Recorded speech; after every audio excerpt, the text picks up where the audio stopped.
Assalamualaikum warahmatullahi wabarakatuh.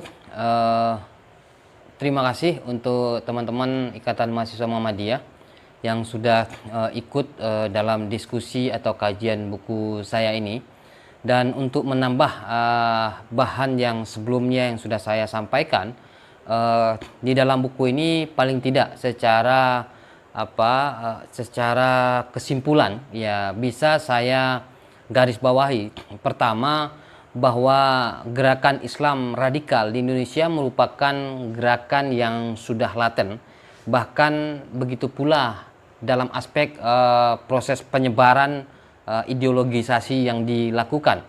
Terutama sekali yang saya amati melalui buku ini tentunya adalah lembaga-lembaga pendidikan yang non keagamaan atau program studi yang berlatar belakang eksak. Dan perlu juga menjadi catatan saya di sini bahwa penelitian saya ini hanya di Yogyakarta dan beberapa perguruan tinggi yang memang berlatar belakang eksak. Artinya saya tidak mengeneralisir seluruh perguruan tinggi yang berbasis eksak.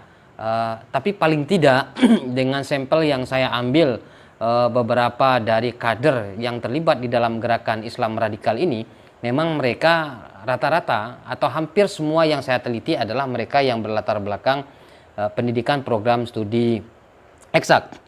Kemudian yang kedua, sebagai catatan juga di dalam buku ini, bagaimana kemudian proses penyebaran ideologisasi paham Islam radikal ini begitu cepat, karena dilakukan melalui proses indoktrinasi yang sangat ketat kepada kelompok-kelompok mahasiswa yang memang secara sosial origin atau latar belakang sosial mereka yang belum memiliki pengetahuan keagamaan yang cukup. Di samping memang mereka membentuk semacam komunitas atau jamaah pengajian yang berfungsi untuk memperkuat ya proses-proses indoktrinasi awal yang sudah dilakukan, sehingga melalui forum jamaah ini akan tercipta satu keyakinan bersama ya di lingkungan komunitas ini bahwa kebenaran ya hanya apa yang mereka terima di lingkungan mereka, seperti di komunitas-komunitas ini. Maka oleh karena itu Truth Climb ya, ini menjadi bagian yang inheren dengan kelompok ini, karena eksklusivitas mereka, apalagi mereka melihat agama sebagai simbol, sebagai ritus, tentu mereka tidak akan membuka peluang yang lebih untuk mendialektika atau mendiskusikan pemikiran-pemikiran keagamaan ini.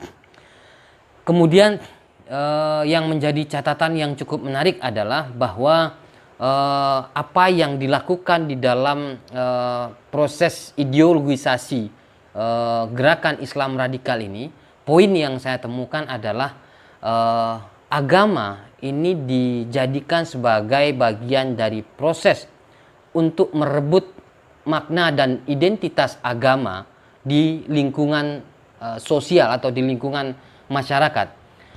Melalui identitas agama yang dimiliki, mereka memiliki legitimasi yang kuat untuk melakukan sebuah mobilisasi sosial. Apakah itu kepentingannya untuk melakukan perubahan pemahaman gerakan pemikiran keagamaan melalui jalur kultural, maupun nantinya melalui gerakan-gerakan struktural. Oleh karenanya, dengan legitimasi keagamaan yang dimiliki, mereka memiliki keyakinan yang sangat kuat bahwa kebenaran atau Islam yang benar adalah Islam yang mereka pahami. Maka di luar komunitas mereka, mereka memiliki satu identitas dan simbol bahwa mereka adalah kelompok keberagamaan yang sangat religius, yang memang meyakini bahwa Islam yang benar adalah Islam yang dipahami oleh mereka. Dan tentu pola yang seperti ini akan berbenturan dengan banyak pihak, akan berbenturan dengan gerakan-gerakan Islam lainnya. Salah satunya tentu dengan gerakan Islam mainstream seperti Muhammadiyah dan NU.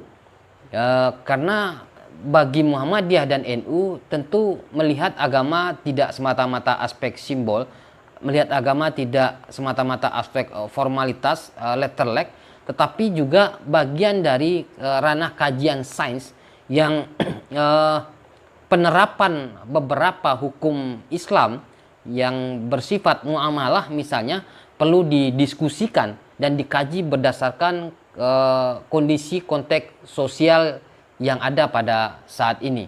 Tidak bisa kemudian apa yang dilihat pada zaman sahabat, tabi'in dan tabi'in itu diterapkan mentah-mentah dalam kondisi perubahan sosial yang terus terjadi.